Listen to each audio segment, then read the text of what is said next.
So it might help. Let me see if I can. There we go. All right, you guys. Thank you for hanging in there. I know this has been a long day, but I'm so grateful you guys made it out for this because we're going to go over some really important info about the lawsuit and where we're at with that. So if any of you weren't in the psychedelics panel, I talked a little bit about our background. You know, this is our work. We focus only on smoked and vaporized cannabis flower. We are working to put flower, dry bud, through the entire FDA drug development process. And you can see here, the reason we focus on bud is because there's a bunch of reasons. We know it's the least expensive, right? When you provide extracted materials, the cost of processing that adds a lot of expense to patients. It's still the most popular in almost all the legal states. It still represents over 50% of the sales.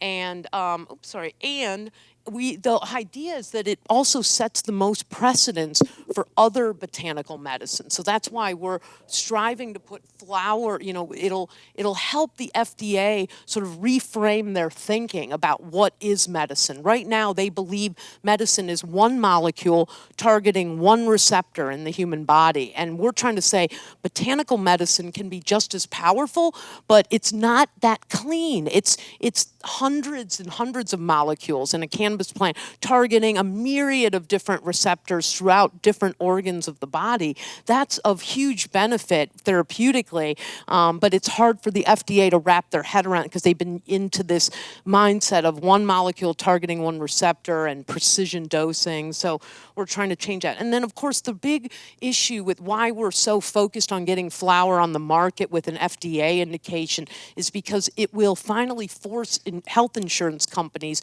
to pay for flower the same way they pay for any other conventional pharmaceutical. So that's really valuable.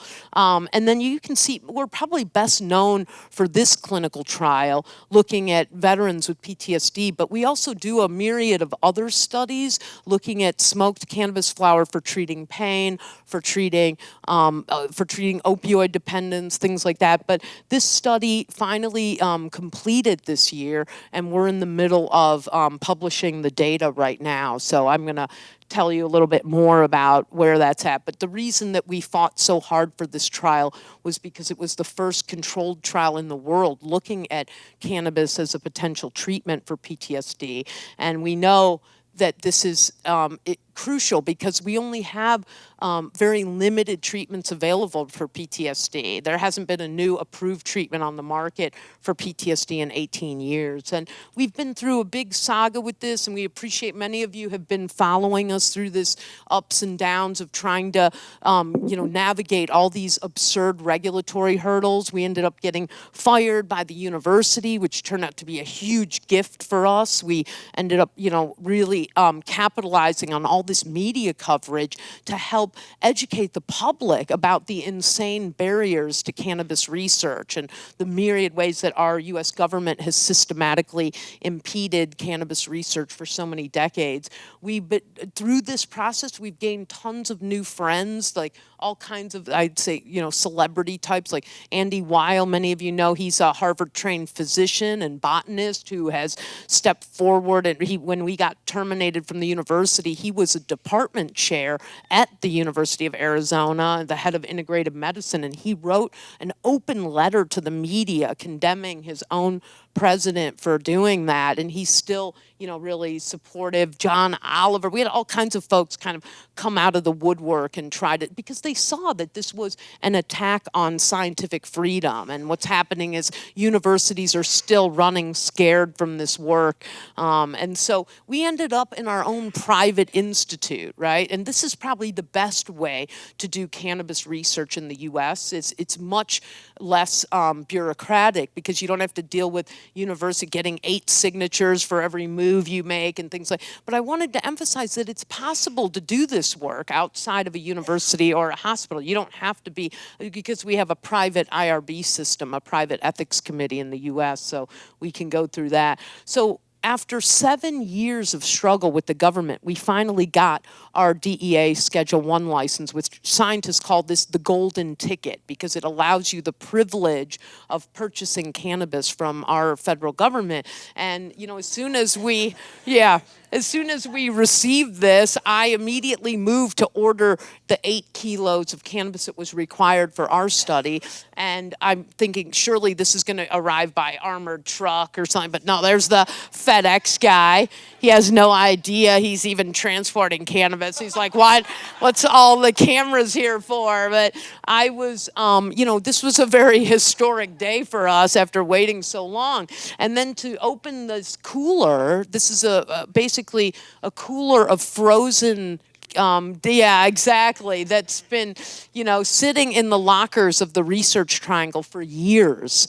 And when you actually open, you can see the package here. The only information you get in these Ziploc bags is the CBD to THC ratio. That's it. So let me see if I can show you. Yeah. So here is it. Normally, when I do clinical trials for big pharma, whatever, I would always get a complete drug master file that would tell me all of the properties of the drug, you know, and in this case, it should be, you know, was it grown with pesticides? What's the mold count? What are the other cannabinoids, terpenes, flavonoids that all should be profiled? You don't get any of that. The drug master file is not allowed to be shared. And even though this entity gets millions of taxpayer dollars, there's zero transparency in anything they do. And you can see here at the bottom of that document, there is a disclaimer here saying that, by the way, this drug is contaminated with mold and other microbials and should be irradiated prior to use. So this is what every single scientist in the US has been forced to purchase this study drug for every clinical trial you've seen in the last 51 years. So this is why I'm giving you the background so you understand the purpose of this lawsuit and why we were so determined to fight this system. Here is the first shipment of study drug from before. It's a previous trial where you can see the amount of stems, sticks, seeds, leaves on the top, you know. So they used to roll them up into cigarettes so you couldn't really see, but some of the more adventurous scientists would actually open and dump it out, take pictures, and it was very discouraging. And, you know, we would gripe amongst ourselves about how absurd this was.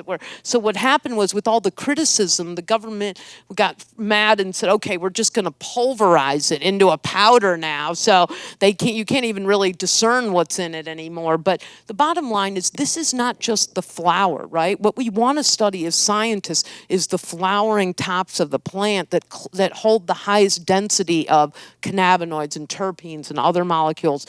Instead, what we're getting is this mishmash of all this other junk that, when you think about, when you're trying to study this as a medicine, how this can harm your results. And that's what we're seeing, is that our data from these clinical is being sabotaged by this low quality cannabis. And when I started to realize what was happening over 10 years ago, I began trying to travel the country and ignite a national conversation about how this is undermining efficacy trials all over our nation, that we cannot study cannabis as a medicine, because when you're starting with this material, it's like garbage in, garbage out. You're never going to get any good results with this. And I want to just point out something else that's really shocking, is that in order for me to obtain the study drug, I'm required to sign a document, a multi-page document that basically says that I hold the government harmless for any adverse events associated with the study. So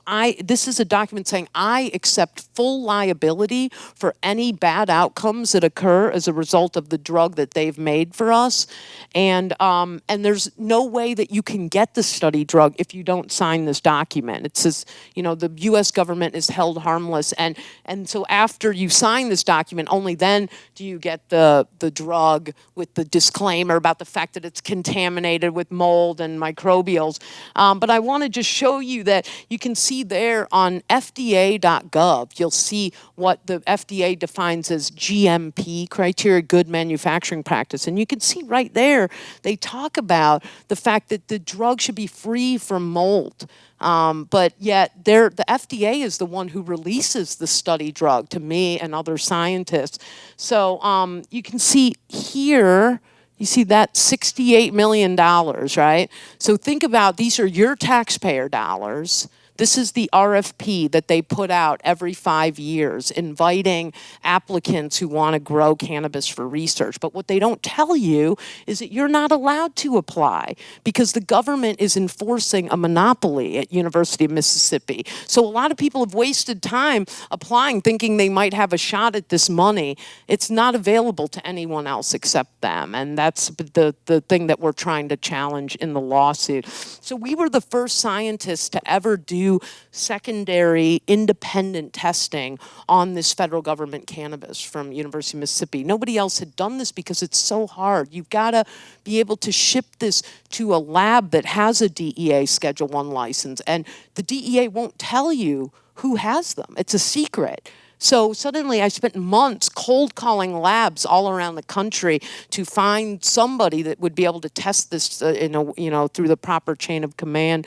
And we ended up finding doing 3 different rounds of independent testing, all of them showing excessively high levels of mold in all the batches that would have never passed state testing in any regulated market. Over 100,000 colony forming units of mold. And by the way, back then, we didn't have the capability to test for mycotoxins like we do now. Now you can test for 20 different mycotoxins. Back then, we could only test for 2. And the 2 that we tested didn't show up, so we thought, okay, maybe it's okay to proceed.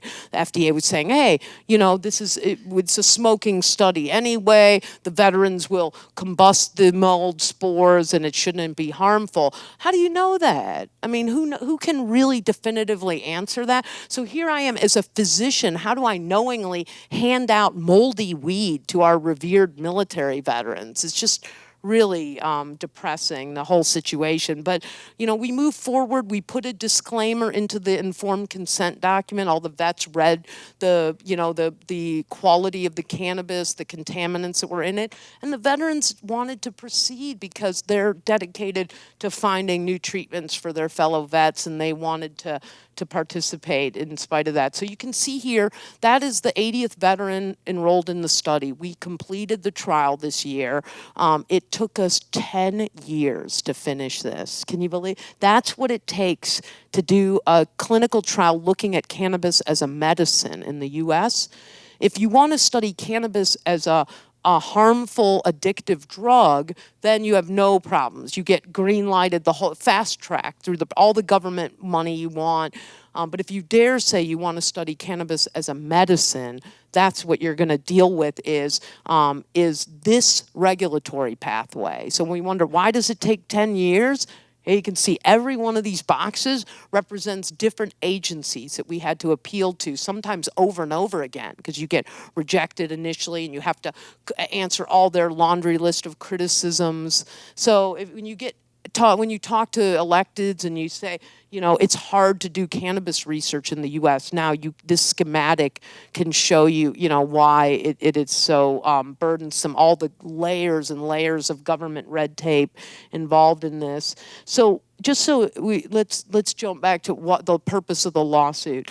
So the DEA, in 1968, they granted University of Mississippi this government-enforced monopoly to be the only federally legal drug supply for any clinical trials. And you can see here that, so NIDA, the National Institute on Drug Abuse, is the one who enjoys the monopoly, but they have assigned the contract to University of Mississippi for the last 51 years, and nobody else is allowed to have it. They claim that that's because of international treaty, but that's a bogus argument that's been debunked over and over again now. But the point is that if you, that marijuana cannabis is the only drug in Schedule 1 that has this monopoly. Is that crazy? So that's why in the last panel when we were talking about psychedelics, and I was telling you guys how insane this is, that MDMA, all the other psychedelics are flying through the drug development process, but cannabis is still limping along. That's because when we do studies on MDMA or LSD or any other psychedelic, we can buy research grade MDMA from any lab in the country or foreign country. We don't go through NIDA to buy our psychedelics. We can go anywhere. It's only cannabis that is forced to deal with this absurd monopoly.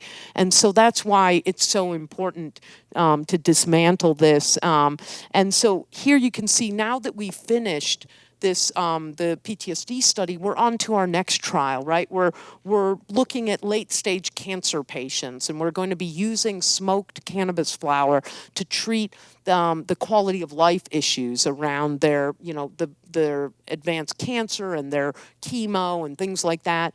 But you can see here that this is where I'm getting cannabis now from Canada. So now we're forcing our U.S. scientists who are disgusted with being forced to buy cannabis from University of Mississippi, we're forcing them now to go to foreign countries and source cannabis flower from Israel or Canada, wherever they have GMP grade cannabis. And to me, this is truly despicable because we are in we're growing some of the best flower in the world, and yet I'm going to other countries. I want to just point out this is the other. So there's two studies that we're doing in parallel, both of them looking at advanced cancer patients. This one, we're going to be using smoked cannabis flower to evaluate how does smoked flower treat the breakthrough pain that they're dealing with. And we're actually going to be comparing fentanyl tablets to the smoked flower to see which performs better. Fentanyl, as you know, the nuclear bomb of opioids. This is very risky, people think. Like, how are you possibly going to show flower is better pain control? But when it comes to breakthrough pain, you need something that comes on quick. And with fentanyl, sometimes some of these patients in our pilot study we did, sometimes it could take an hour or more for fentanyl to kick in and start helping their pain. Whereas with inhaled cannabis, they were getting relief within minutes. It was tremendous. So that's why we're moving on to a randomized controlled trial. But again, I'm sourcing cannabis from Canada, and I want to just show you what's happened since we made this agreement. Many of you are aware of all these corporate behemoths up in Canada that are, with these bloated valuations. Well, we decided to partner with this group, Afria, to purchase flower for this upcoming clinical trial, and you can see that this is a press release where they're announcing that they're, as we were preparing, opening up a drug master file here in the U.S. to import their flower, we found that the flower was contaminated with 3 different mycotoxins. And so they had to put this in a press release because they're a publicly traded company, right? So they're obliged to share that with the public. So I'm thinking, oh my gosh, this is going to be a disaster for them. Their stock is going to tank. No.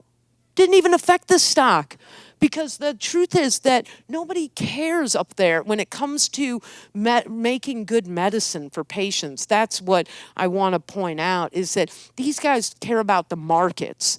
They care about putting out good news about how their company's doing. And even when there's bad news about the fact that the medicine is contaminated, it doesn't even make a blip.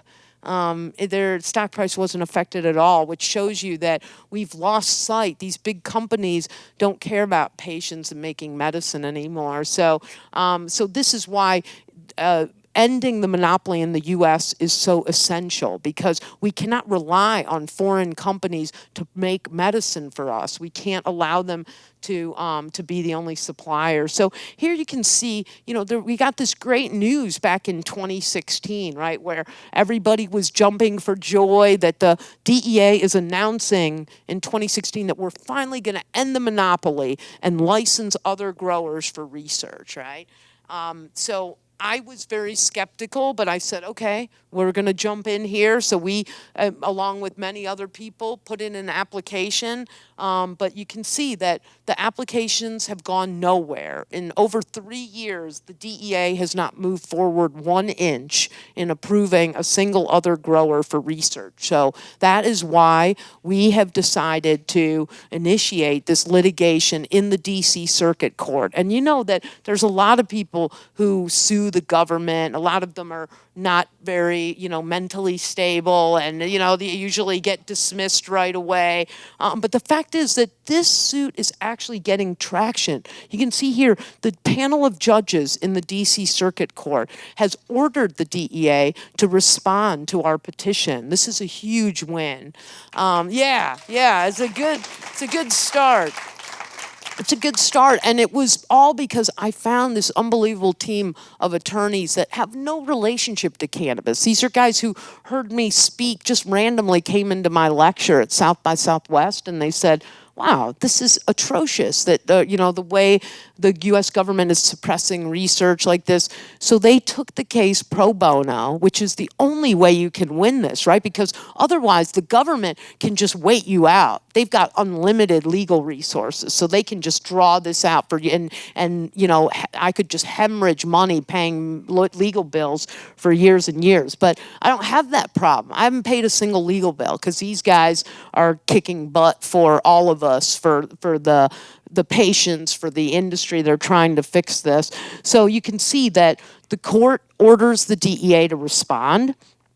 The DEA does respond. And you probably heard all this, these great headlines came out last month saying Dr. Sisley and Scottsdale Research Institute have won their litigation, and we're now, the DEA has promised that they will now process all of the applications that have been sitting on their desk for so many years. But I want to caution you that those headlines were very overstated, and overly optimistic. And I think if any of you who work with federal agencies, you know that they are experts in delay. Like, this is unlikely to go anywhere. And I just want to give you a sense of, these are the slides from my attorneys, and I just want to give you a sense of why they took the case. So you can see here, they view this as sort of a classic David and Goliath situation, right?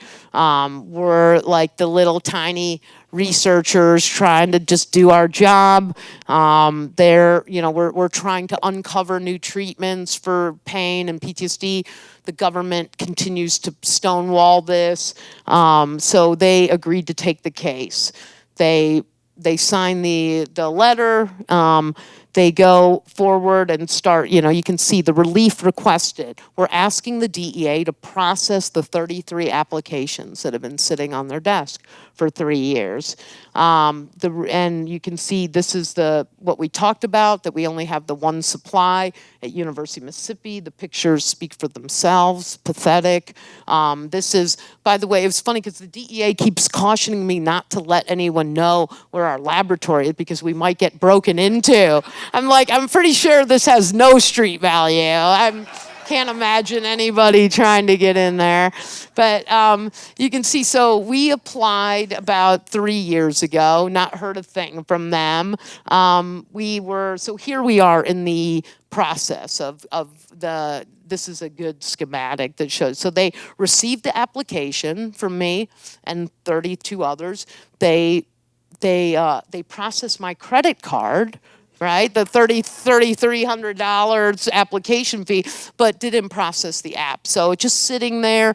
And then you can see here, so for the lawyers, if there are lawyers here, I will connect you with my attorneys because they explain this much better. But the idea of, they went with this legal strategy, this writ of mandamus.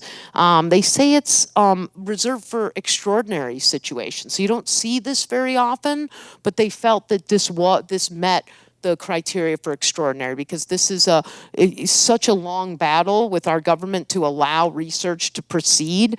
And you can see there that this is basically what they're arguing. It's an unlawful delay, that this has been insane, the amount of waiting. And you can see here the idea that let's see here. Oh, that they still have not addressed why they're not processing these applications. So what's happened is after we, the court forced DEA to respond, and the DEA says, yes, we're going to process the apps.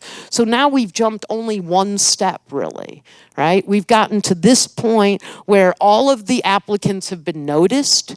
The DEA is now claiming that that they're going to start rulemaking, which is something that should have been done almost 4 years ago when they first made the announcement on the Federal Register, but they didn't do that. And so this is how the very shrewd strategy for how they can delay this for a long time now, where, let me see if I have this. Yeah, so you can see here, these are the different applicants listed, how they've all received letters from the DEA saying, hey, we're starting rulemaking. You're welcome to participate. This is a public comment period still going on right now.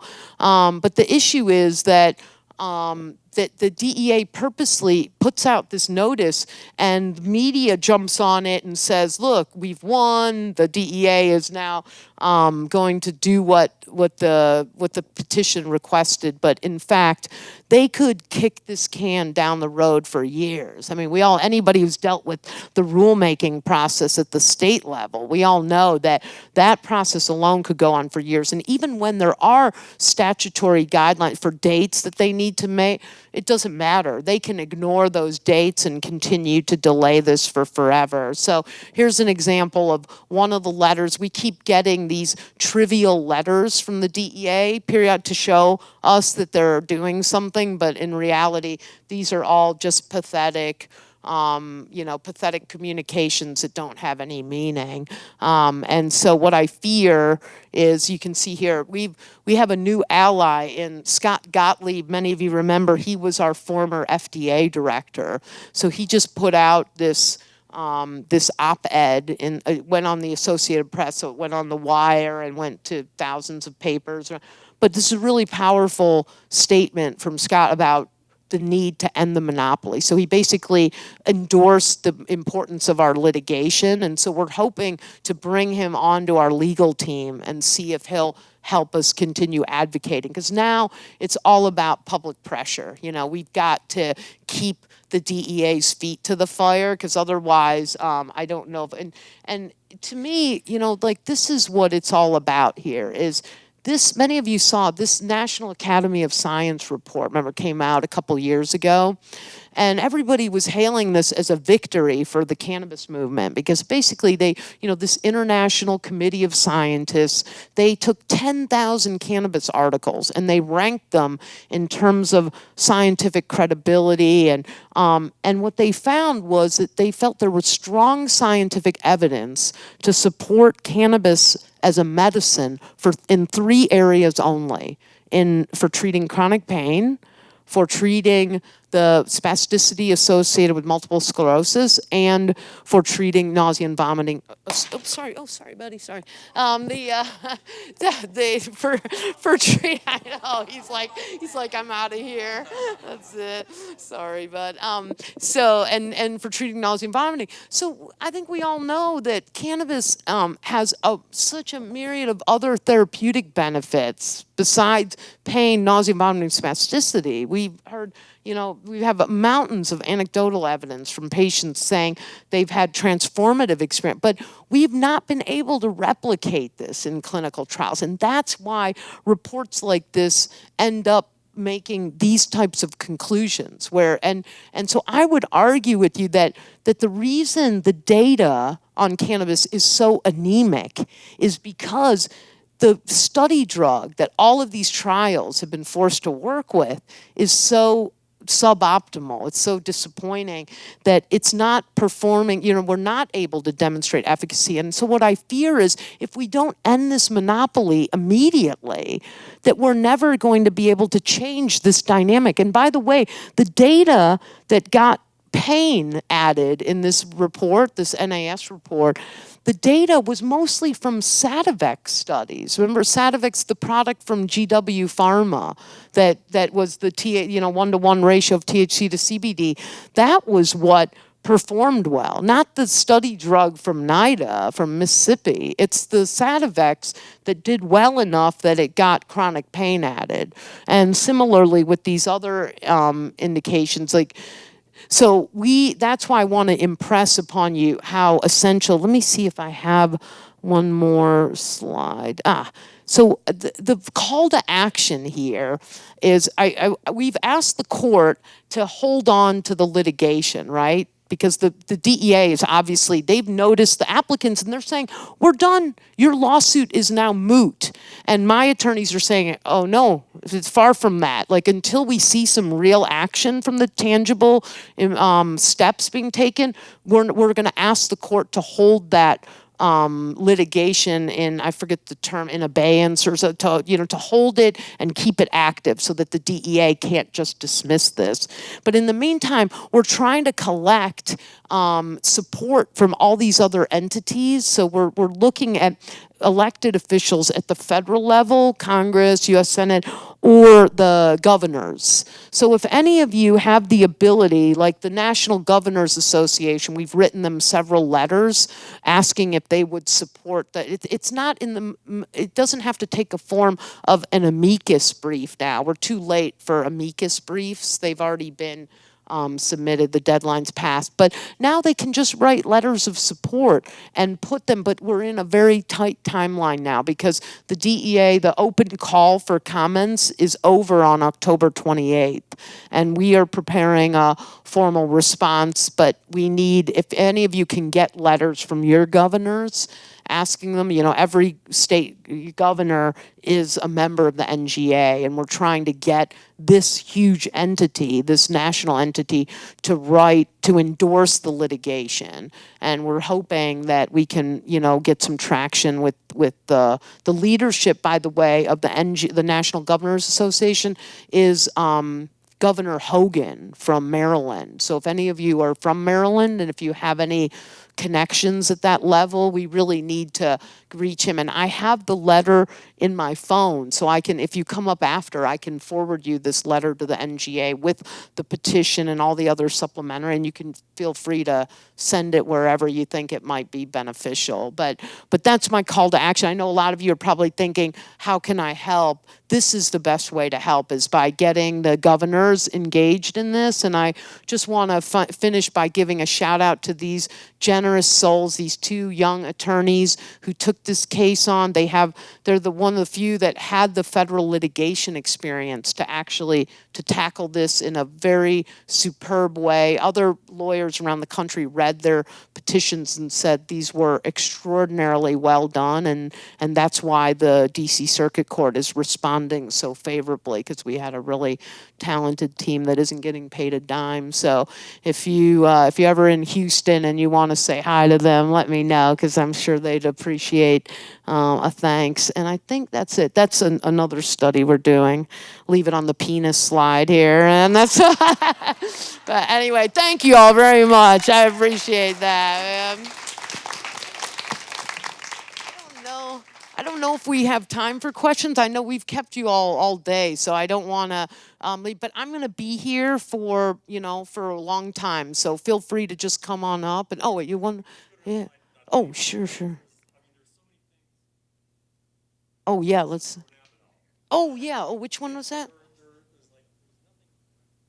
Oh, let me see. Which one? Oh, to the beginning. I'm not sure if I can find that one, but yeah. Oh, there was nothing accurate.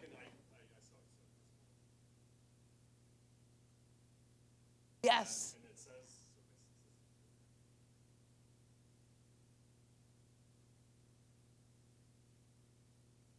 That's a, yes, it is. Yeah.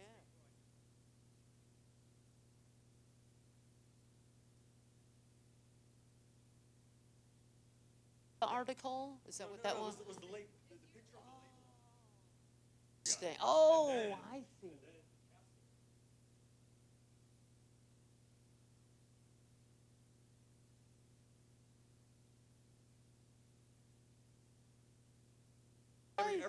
Everything on there. Isn't that amazing?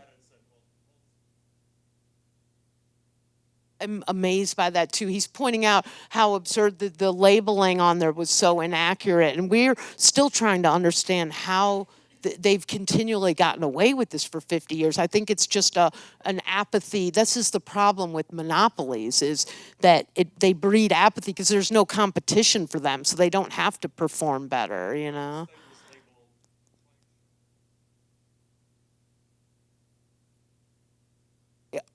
Right. Then you would get all of.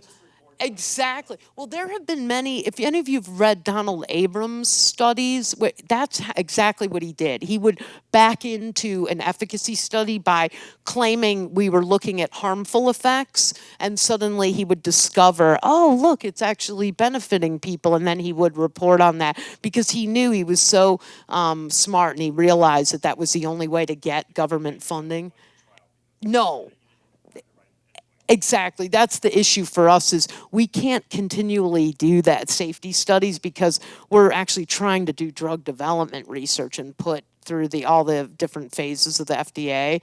So we we have to look at both safety and efficacy. So that's why we'll never get government money for our studies, because the government still is not providing any appreciable funding to look at cannabis as a medicine. So we still have a lot of work to do at the federal level. Ending the monopoly is, priority number one. We're never going to be able to change this dynamic. It's already hard enough to study cannabis in controlled trials. We're not able to replicate what people are experiencing in the real world. But then it's even worse that the chance of getting government money to do these studies is so unlikely that we have to rely on private donors, charitable funding from, groups that care about this work. And these studies are expensive. I mean, the veterans study alone was $2.3 million, and we only had 80 subjects. So you can see how costly. The same study, if Big Pharma would have done it, would have been $5 million. But because we're a charity, we can do things, we can try to cut corners as much as possible. But yeah, this is gonna be, so let me let you guys enjoy your night. I'm gonna be up here. Please come visit. I've got cards, and I'm happy to send you that governor's letter if any of you are interested. Thank you again, and appreciate everybody coming out.